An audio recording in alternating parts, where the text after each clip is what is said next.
Professor Clarke, Yashpalji, Shri B.K. Nehru, ladies and gentlemen. Professor Clarke has given us a tremendously enlightening talk. His intellectual sweep, his brilliance, but perhaps even more, the deep humanity that he has shown will remain with us for a long time. He is a seer of modern science. 40 years ago, he had said, and he reminded us today, that the only defense against weapons of the future is to prevent them being used. Perhaps we could add to that, we should prevent them being built. Today, there is still no change in this very basic prescription. Star Wars, or SDI, which we have ourselves been opposing because we have felt that it is not feasible, it is not practical, and that it could not be built.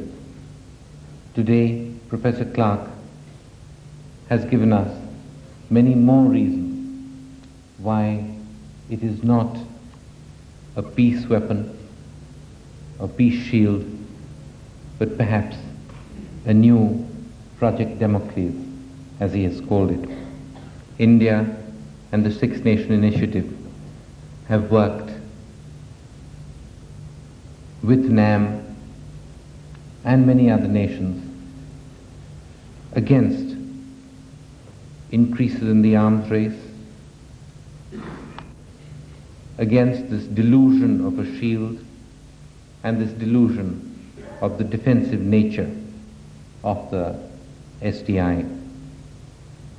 As Professor Clarke has said, lasers which can destroy very rapidly moving missiles in fractions of a second can be used very effectively against stationary or very slow-moving targets.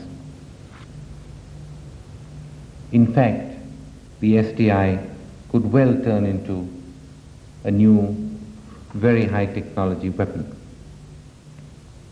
He has also added to our fears of a nuclear winter with that of the plutonium fallout. It's time that we all heed his warning. The vulnerability of the hardware and the software of Star Wars has been brought home to us. I just hope people in other world capitals also are listening. Lastly, let me assure him that if there are any restrictions on our allowing Playboy onto this country, it is not because of anything that he might have written in that magazine. Thank you very much, Professor Clarke.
Ladies and gentlemen,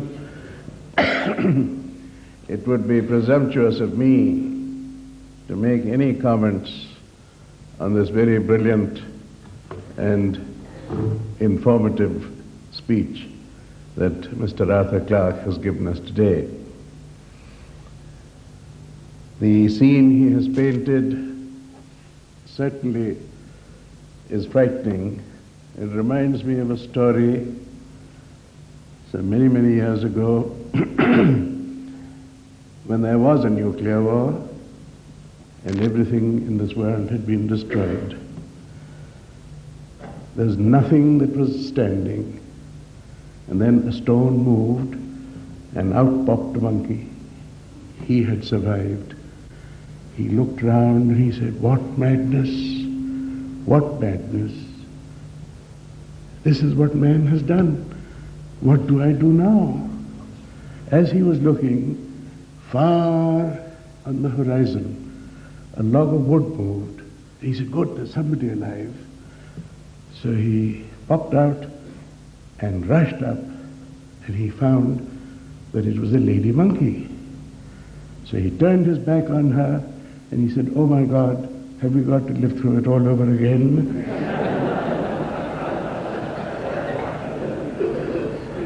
Thank you very much, ladies and gentlemen, for coming here. I thank Mr. Clarke and the Prime Minister for having given us so much time, and Professor Yashpal, who has been so helpful to me in organizing all the various aspects of Mr. Clarke's visit here. Thank you ever so much.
The chairperson of our council, Mrs. Marconi Braga, to address the assembly.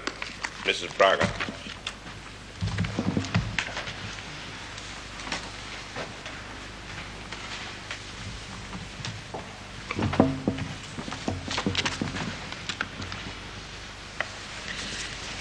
Your Royal Highness, Your Excellencies, honored guests, ladies and gentlemen, I'm deeply honored, Dr. Pannenborg, by your invitation to address this distinguished gathering in this historical setting on the occasion of the solemn presentation ceremony of the Marconi International Fellowship Award. It is a marked tribute to my father's memory and a matter of great pride to us of the Marconi Fellowship that Your Royal Highness will confer this honor on Mr. Arthur Clarke in recognition of his outstanding contributions to the current explosive growth of communications, science, and technology, which offers countless ways in which to benefit mankind. Your presence here, sir, adds indeed immeasurably to the significance of this occasion, and we deeply appreciate the honor you are conferring on us all. Of course, without the interest and the generous sponsorship of the Philips Company, which we are proud to say is a founding sponsor of the Marconi Fellowship, and but for the personal involvement of Dr. Pannenborg himself, we would never have been able to witness such a magnificent spectacle as today's, nor to enjoy the privilege of being your guests in this, your beautiful country. For indeed, it matters little what country one comes from. The impact on arrival in Holland is a feast to the eyes and a joy to the soul. I feel proud and moved in addressing you today. In the name of my father, we are commemorating an event which has not only led from invention to invention, from development to development, but has also carried us toward ever wider spaces of freedom, to a space finally shared by and accessible to all, toward a more civilized way of life and enriched human experience. Let me read you my father's own recollections of his earliest thoughts. He was 21 at the time. During a vacation spent with his family in the hilly region of northern Italy, he says, "During the summer of 1895, while contemplating our Biellese Valley from the heights of Mount Europa, it suddenly occurred to me that man could find in space new forms of energy, new resources, and new means of communications. From that moment onward, I was fascinated by the idea of utilizing the untrammeled pathways of space for the free exchange of information. There, in space, there existed an inexhaustible source of inspiration for countless new developments benefiting mankind." It is clear, it seems to me, that father speaks of information in its most noble and human significance, that of understanding, of participation, of togetherness in a world where men can at last talk and listen and see one another, as the barriers dividing nation from nation are finally overthrown. For centuries, prejudices of every kind flourished behind the curtain of silence imposed by the lack of adequate systems of communications, and this despite the culture, the religious outreach, and the commitment of men of goodwill, despite the enthusiasm and the dedication of travelers and explorers who strove to bring far-off people into closer contact, to spread knowledge, to tell others about the rest of the world. From one moment to the next, a new era was born, an era in which everyone could benefit from the common knowledge, in which distance was no longer relevant, and the natural ties between men became stronger and more meaningful than the differences dividing them. Mass communication, as it is termed today, has become a reality also in the purely technical sense, and with it has appeared the momentous opportunity of dispelling once and for all the dark clouds of incomprehension and indifference menacing the destiny of mankind. We all remember the wonder and the admiration aroused by the creative act which gave the world for the first time the possibility of direct communication without any limits of time and distance.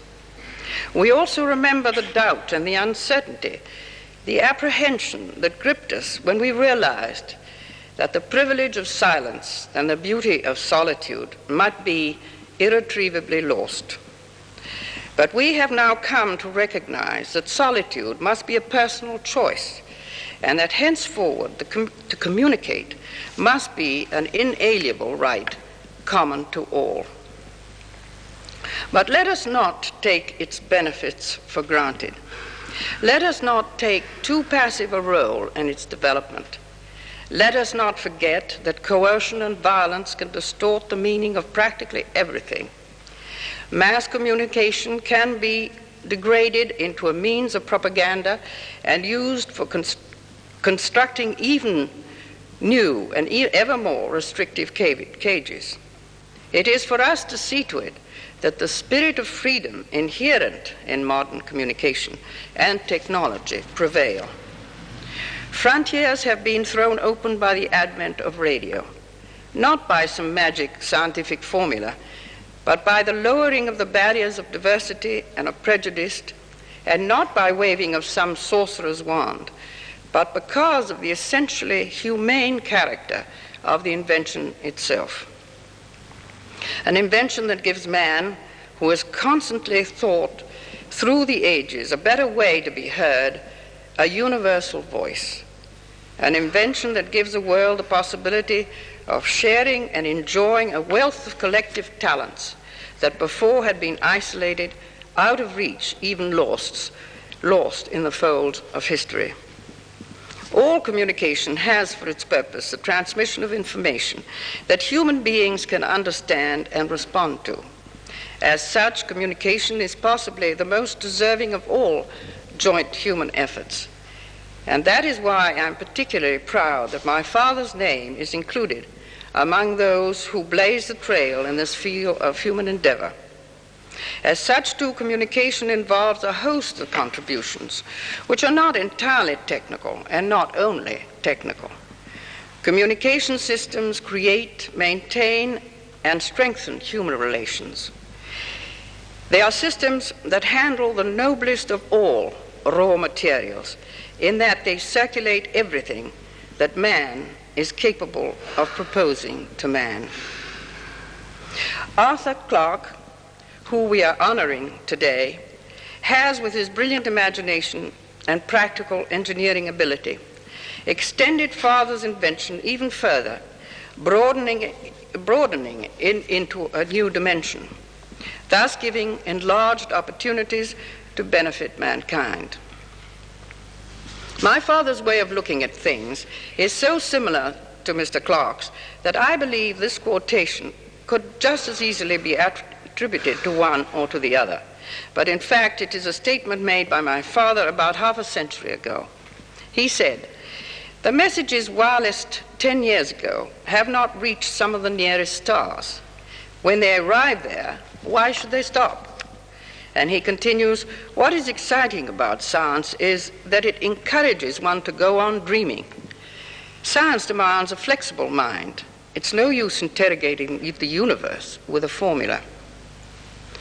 With their far-fetched ideas, both Marconi and Clarke inspired countless numbers of bright young scientists who in time have implemented and developed even the most fantastic theories, building devices which are now at the forefront of modern scientific applications.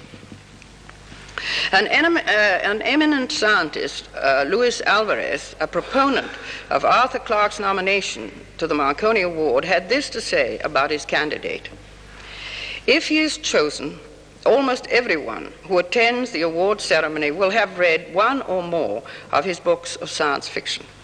But many of them will not know of his monumental contribution to modern communications. He was the first person," he continues, "to propose the use of geosynchronous satellites for almost instant communication to all parts of the globe. It is for this particular innovation that I deem him worthy of the Marconi International Fellowship Award. I can also think of two additional factors that would, I'm sure, have made Guglielmo Marconi feel particularly close to Dr. Clarke. One was that Marconi spent his last years experimenting with microwaves, which had only line-of-sight range at the time. The second is that Clarke's great invention uses microwaves in a manner that permits worldwide communication, which was, of course, Marconi's greatest contribution to science and technology.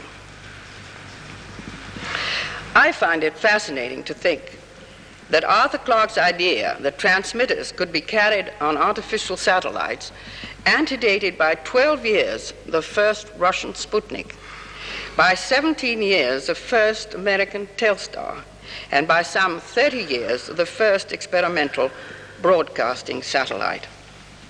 I congratulate you personally, Mr. Clarke, as well as on behalf of each member of the Marconi International Fellowship. We welcome you among our distinguished family of fellows and look forward to a long and fruitful association. We also welcome Professor Yashpal, the 6th Marconi International Fellowship recipient, who will speak to us later on the subject of his commission for the Marconi Fellowship. But this memorable event of today would be somehow incomplete if we did not recognize in a young scientist that spark of creativity which links each succeeding generation. And I'm sure that my father would rejoice that the 3rd Marconi Young Scientist Award is to be presented during the course of this ceremony to a talented Dutch scientist. He was chosen among a number of deserving candidates, all of whom could not be older than 27 years, the age my father was when he sent the first transmission without wires across the Atlantic. He represents for us a promise for the future, a future upon which we can place our trust if it is to be shaped by a young person of his caliber, whose ideals match their resolve to make this a better world in which to live. May I congratulate you, Dr. Francis Maria Johannes Willems, and may I extend to the Marconi Council's heartiest good wishes for your continuing success. And now I should like to conclude by calling to mind once again the spirit and purpose of the Marconi International Fellowship, to which so many people have given their support. While we wish to commemorate the contribution to science and technology of that young man who in 1901 succeeded in sending 3 faint little signals across the Atlantic Ocean, thus opening to mankind the pathways of space, we are persuaded that such an event is best celebrated not by a monument, but by encouraging the creativity and motivation of a scientist, of a researcher. Creativity to move the frontiers of human knowledge ever forward. Motivation to build a better and better world. Morally and spiritually, this increase in knowledge, accompanied by a commitment to kinship between men, to improving the conditions of life, is what the Marconi Fellowship is all about. In the culminating moments of scientific discovery, there is always a definite relation between events that happen outside or around the individual and those that take place within.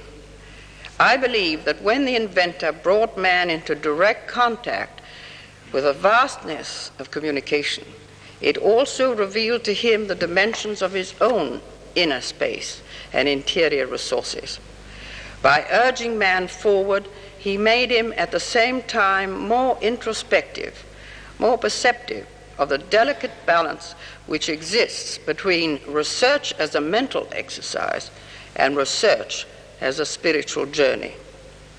It is scientists with such inner vision that the Marconi International Fellowship seeks to encourage and reward. This is the achievement that we are commemorating and celebrating today, an event that continues to expand in wider and wider circles from that small initial impulse which a few, like myself, still vividly remember with pride and emotion, and which resulted in the birth of a new era for the world. This is a spirit which I have attempted to recapture, Your Royal Highness, in these few words addressed to you and to all those who have so actively helped us. A spirit that I hope will continue to live on in the younger generation with our children and our children's children. To them we will try to bequeath as an example, as a model, as the only true legacy, the better part of our conscience, the conviction that all that is civilized coincides with creativity and research as it is applied to the benefit of mankind. Thank you.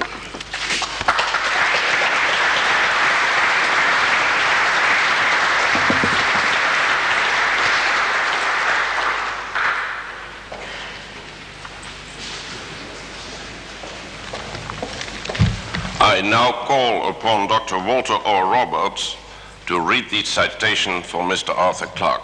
Dr. Roberts. Your Royal Highness, Excellencies, Dr. Pannenborg, my dear friend Gioia Marconi Braga, and distinguished guests. It gives me enormous pleasure to be here today, great joy to be again in The Hague, this beautiful, historic city, which has for me deep and long-standing sentimental ties. I first came here to The Hague at the age of 16 years in 1932, just 50 years ago, with a student group to stay for a week or two in the home of Mrs. Annie Bruins van der Hoop and her husband in Wassenaar. And the ties to my Dutch family Bruins remain strong to this very day, now through the third generation. I take particularly great pleasure today to be able to participate in these ceremonies that honor this year's Marconi International Fellowship recipient. I come here as a trustee and fellow of the Aspen Institute for Humanistic Studies, which has administered the fellowship over these years, but also in my capacity as secretary of the Marconi International Fellowship.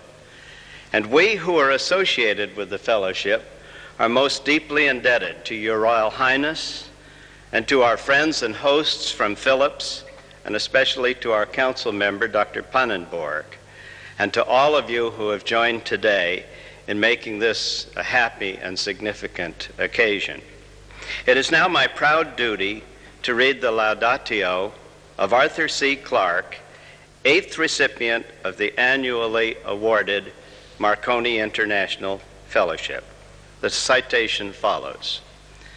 Arthur Charles Clarke, we honor you today for creative and visionary championship of the use of advanced science and engineering for the betterment of humanity. In 1945, 12 years before the launching of Sputnik 1, you published what is now a classic technical article that detailed the use of high-orbit geosynchronous satellites for world-embracing radio communications. Guglielmo Marconi would have been particularly pleased with this because, to repeat what Gioia said, because, as Nobel laureate Luis Alvarez has said, you pointed the way to the use of microwaves in a manner that permits worldwide communication. Marconi's greatest contribution to science and technology was, of course, to bring global radio communications to practical usage. However, his efforts to use the advantages of microwave for this purpose were frustrated by the line-of-sight limitations of microwaves. Satellites in high geostationary orbits allow the vast informational capabilities of the microwave spectrum to be spread to all points of the Earth. Your foresight was not limited to global communications and space travel, however. You have explored with prescience the promises of human benefit from the depths of the sea, from the genetic revolution, from robots for hazardous or routine tasks, for telecommunications as a substitute for travel. And as an aside, I should say I'm glad we're not holding this meeting today just by telecommunications, and for a host of other beneficial applications. In your more than 50 books, you have challenged the young and the old alike and brought to all an exciting vision of things to come. Now, through your association with the University of Moratuwa in Sri Lanka, where you serve as chancellor, and through your post as Vikram Sarabhai professor at the Physics Research Laboratory at Ahmedabad in India, you are seeking to bring the benevolent products of advanced technology to the peoples of the developing world.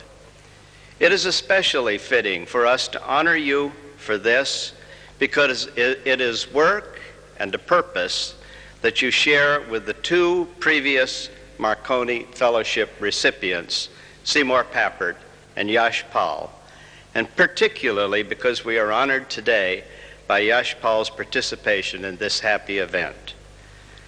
For these many aims and accomplishments, it is most fitting that you now receive the Marconi International Fellowship dedicated to the application of communication science and technology pro bono humanitatis. You do indeed magnificently fulfill the lofty ideals of the fellowship that has been created in the name of Guglielmo Marconi.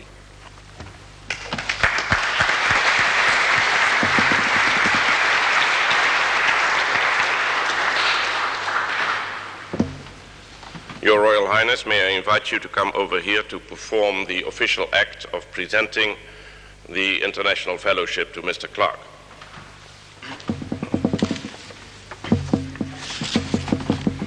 Thank you very much, Dr. Pannenberg.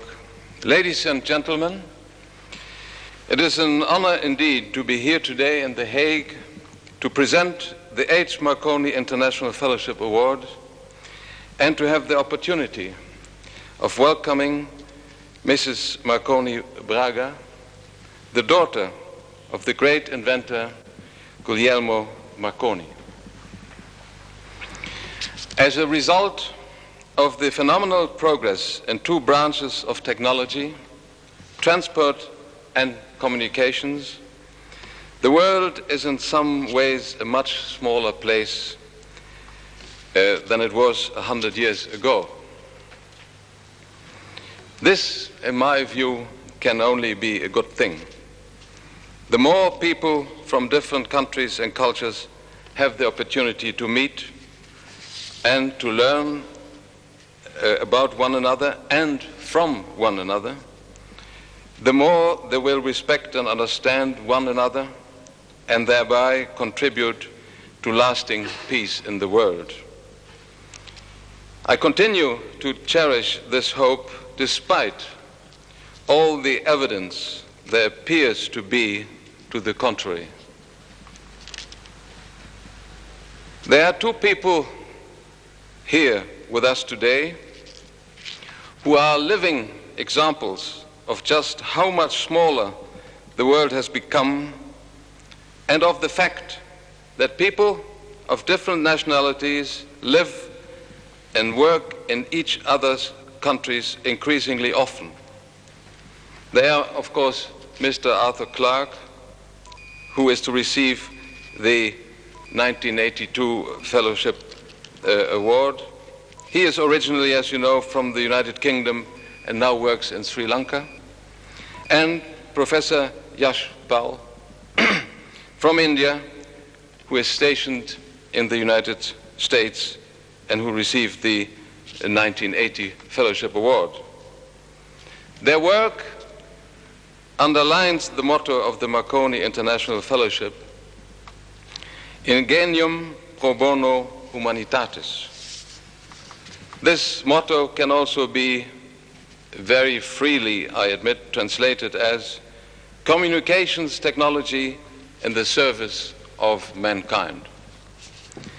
As part of these technological services to mankind, there has for some time been friendly competition between communications by wire, metal, and more recently glass fiber, and by radio.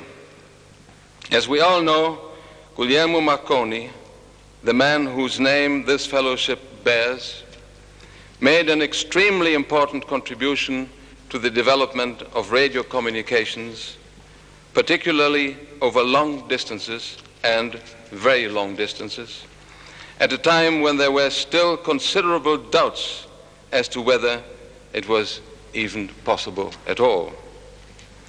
In the same way, as has been said before, Mr. Arthur Clarke saw the possibility of radio communications via geosynchronous satellites at a time when they still seemed a distant fantasy to just about everyone else, or, to put it in another way, to belong to the realms of Mr. Clarke's own science fictions.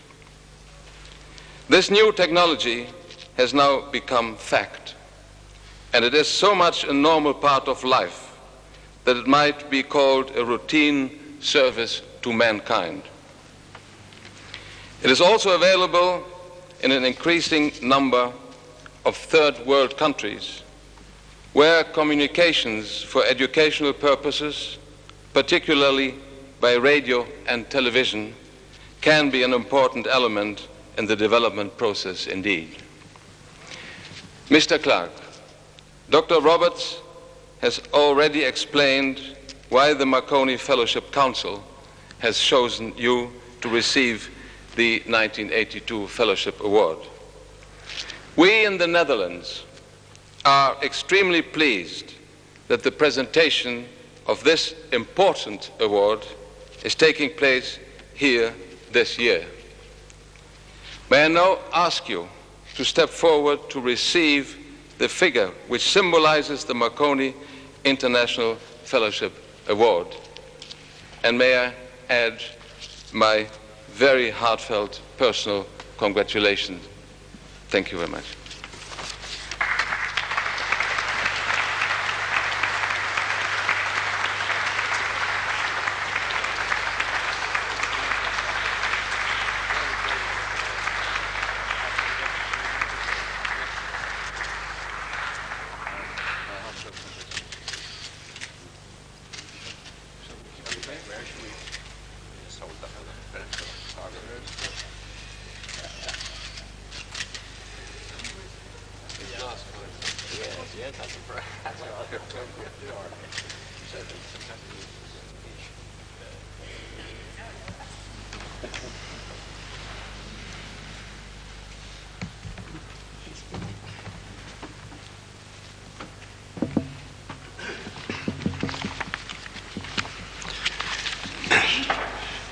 Your Royal Highness, Your Excellencies, Mrs. Marconi Braga, my kind hosts from Phillips, distinguished guests.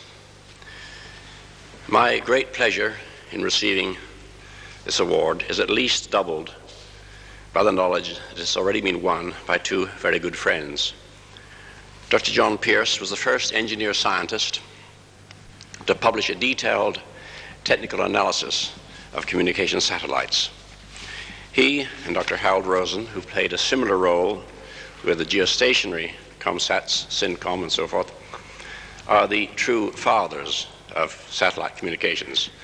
That title has sometimes been given to me, but honesty compels me to disclaim it.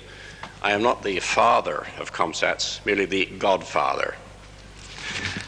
The other friend, whom I'm delighted to see here today, is my northern neighbor, Dr. Yash Pal, whom I've known since the early days of the Indian Site project. I am not indulging in false modesty, a concept which all my friends would reject with hysterical laughter, when I say that my contribution to satellite communications was largely a matter of luck. I happened to be in the right place at the right time. In the winter of 44-45, World War II was obviously coming to an end, and we could start thinking about the future. And the time was ripe to revive the British Interplanetary Society, which had been in suspended animation during hostilities. But how could one possibly raise money for such a fantastic enterprise as space travel? Our preliminary calculations indicated that a lunar expedition might cost a truly astronomical sum of $1 million. And it was ridiculous to imagine that governments would spend such awesome amounts on purely scientific projects. We would have to find the money ourselves. Was there any way in which rockets could earn an honest living? Well, I was pondering these matters in my spare time as an RAF radar officer while helping to run the ground-controlled approach GCA system invented by Louis Alvarez and his radiation lab team. This operated at the then fantastically high frequency of 10 gigahertz, producing beams a fraction of a degree wide.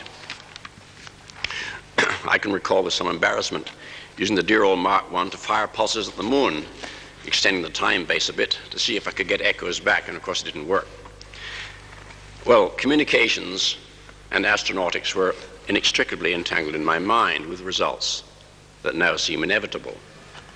If I hadn't proposed the idea of geostationary relays in my Wireless World article, half a dozen people would have quickly done so.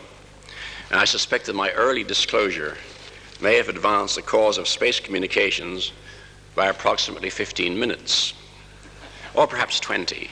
My efforts to promote and publicize the idea may have been even more important than conceiving it.